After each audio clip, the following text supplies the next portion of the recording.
بسم اللہ الرحمن الرحیم۔ حدیث نمبر 11 صحیح بخاری۔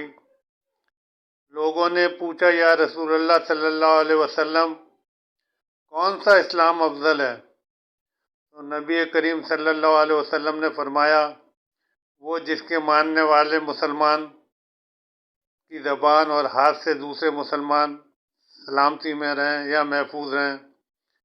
مقصد اس میں یہ بتانے کی کوشش کی گئی ہے کہ اللہ تعالیٰ کے نزدیک جو سب سے اہمیت ہے وہ یہ ہے کہ انسان کو اگر اللہ تعالیٰ نے ایک دوسرے کے جنس کے مخالف بھی بنایا ہے، ایک دوسرے سے زبان، نسل اور مذہب میں الگ بھی بنایا ہے، تو اس کا مطلب یہ نہیں ہے کہ کوئی دوسرے کے اوپر ظلم کرے یا دوسرے کے اوپر مطلب الزامات لگائے۔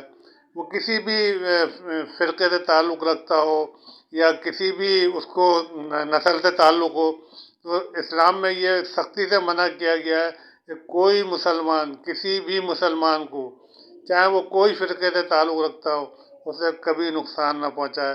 اللہ تعالیٰ اس حدیث کو سمجھنے کی توفیق عطا فرمائے، آمین۔